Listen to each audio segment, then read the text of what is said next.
Hello, friends, and welcome back to r/ProRevenge. Today we have 3 new stories, including the first one about revenge on the boss. But before we begin, don't forget to subscribe to our channel if you're new here, and turn on notifications so you don't miss a new video every single day. Here we go. Want to be an a-hole boss? Let's see you function without employees. So I was a software architect working for a major hospital. We were a semi-small team that got immense crap done and about the only tech group that was doing things right. For about 2 years, we made the guy, clueless C-surgeon, you know the type, we all report to look great to everyone, and he milked it while treating us all like crap. But we only saw him rarely, so it was manageable.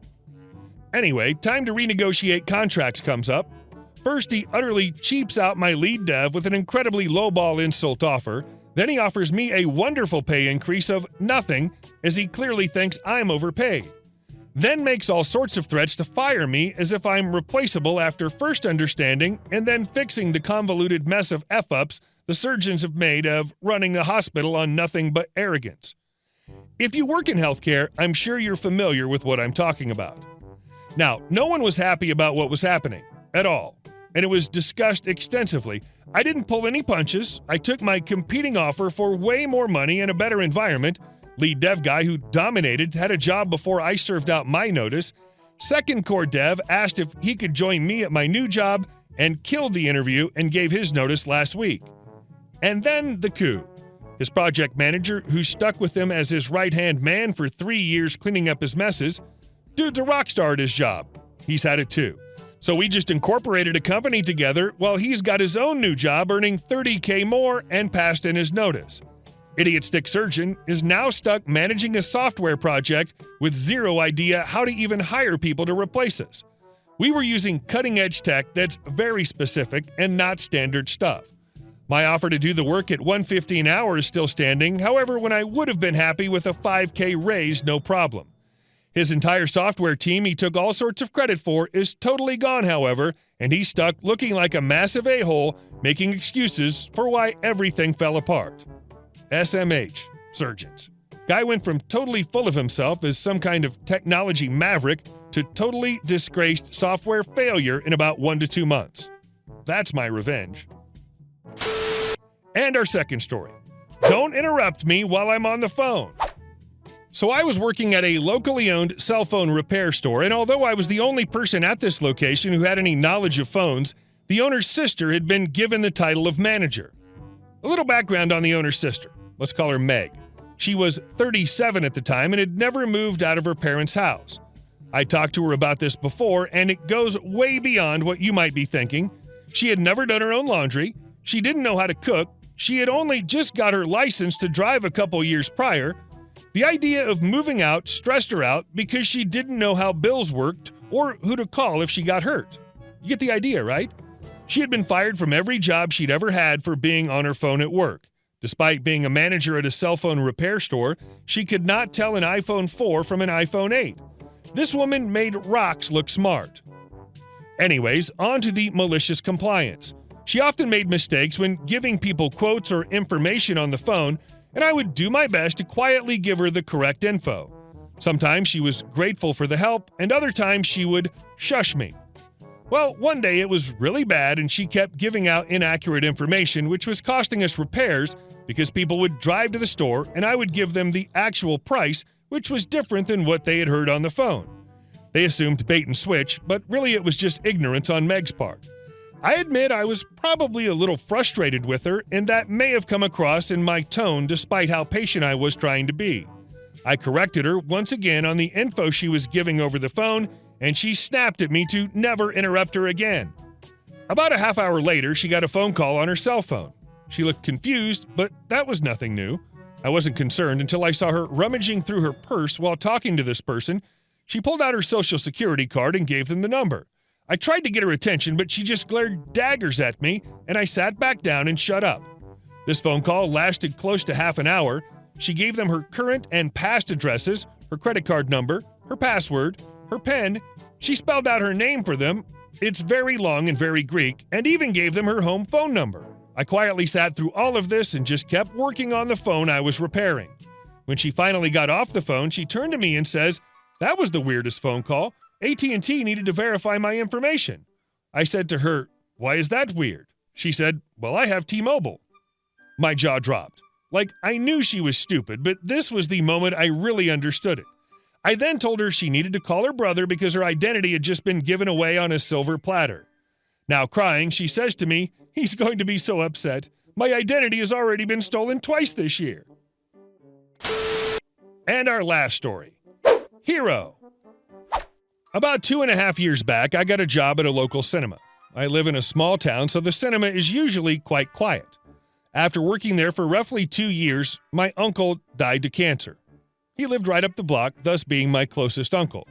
My family and I went through a rough period, as one would expect. Another 4 months flew by, life went on as usual. Suddenly, another one of my uncles is ill with cancer. He had actually been sick the last 6 months, but decided to not tell the family, as we were all worried about my uncle that eventually passed away. This came as a huge shock to the family. I was on the brink of being depressed. Anyhow, let's get to the actual story. So at the cinema, there's only movies set up 3 times a week: Wednesday, Friday, and Sunday. This is because we simply can't fill the theater 5 to 6 times a week. Suddenly, my boss calls me on a Tuesday and asks if I could work that day because we were having a rerun of Black Panther. Not surprisingly, we actually tend to sell out on Marvel movies. When he called me, side note, he called just 3 hours in advance and almost forced me to come to work. I asked if no one else could take the shift, as I was supposed to be with my sick uncle that day. He came a long way to visit us. I hadn't seen him since my other uncle's funeral. I come to work since no one else would cover for me. Now I've worked there for 2.5 years now. I know everything there is to know. Out of everyone who currently worked there, I was hired first. Never in my years of working there had the machine which displays the movie stopped working, nor had the lights not turned on as the end credits start. Everything is automated. Since I knew all this, I usually asked if my coworker would keep an eye out for me, as I usually left to work out during the movie. My coworker, as usual, had some friends come, and they sat there, so now again I asked if he could look after the movie for me as I was meeting my sick uncle. Now this is where you guys will realize how chill the workplace was. My coworker is 1 year younger than me. I've gone to the same school as he has for 12 years straight. I know all his friends, he knows all mine. My best friend even dates one of his best friends. Back to the story. I left the cinema to go home and see my uncle, who came as I was at work. I knew how long I had before the credits would start, so I was sure not to be late. Now here it starts. As I got back to my job, my boss was there waiting for me. My coworker had just returned from picking up food. My boss, an old, loud man who no one really likes, wasn't very happy with this. Let me just add that I had his wife as a teacher for 2 years as I worked there. She retired autumn 2017 and was just as much a scum that he was. Now, I knew I hadn't had any F-ups since I started working there. I knew that he knew that my uncle had passed away, small town, and I thought that he would let it go with a warning if I just explained to him why I wasn't there at work. I also was gone for just under an hour, about 40 minutes before the end credits. He calls me to his office as the movie ends. Obviously, he was upset and clearly disappointed. I sat down, explained it all to him. Short story, he told me to get help from a doctor or a psychologist. He argued that personal matters should not conflict with my work. Now keep this in mind. I told him beforehand that times had been rough and I didn't really have the time to come in that day. I asked him to check if anyone else would work. He most likely didn't, as he called me 1 minute after and said he would and told me I had to come in. I did my job flawless. I had my coworker look out for the cinema as I left. I came back in good time. After some back and forth, he decided to fire me. So 2.5 flawless years leaving the workplace in the hands of another person working there just to see my expected soon-to-be very ill uncle wasn't good enough. Now here's where I get my revenge, and it was absolutely fantastic. I knew my boss had been kind of shady with the way he hired and promoted people. As an example, when I was hired, I got chosen before 2 other people who already worked there and had waited for the position to open up for 1.5 years. They quit as a protest because the position was supposed to go to one of them. Now, as I was let off, he had to hire someone else to take my position, but instead of taking one of the 5 people already working there, he chose his grandson. Now that I rate this, I kind of feel like he was just waiting for an F-up from one of us so he could hire his grandson instead. If he did, he absolutely deserved what he got. I, as the good friend, all of those 5 people are friends of mine, again, small town, I am confronted by my ex-boss about the matter, both in person, on phone, with messages, and even through emails. No answers. So what do? Let it slip? Think not. Call the labor union. Tell them my case, explain in detail as they keep asking questions, concentrating a lot on the behavior of my ex-boss. Turns out he already had a few complaints from people who had worked there before me, but never had any crushing facts like I provided. The union said that they would take care of this, and I could probably return to my job soon. 2 weeks later, and I get a phone call from my boss's boss. He asked if I was interested in getting rehired. I was a bit unwilling at first, as I didn't want to work there anymore because of my ex-boss. Then the tables turn. He offers me my ex-boss's job because they have no one else that is fit to run the cinema as myself. I accepted. I'm writing this now as my revenge is complete. Turns out the union sued my boss for every last one of his shady hires and how he had organized the cinema for the past, get this, 34 years.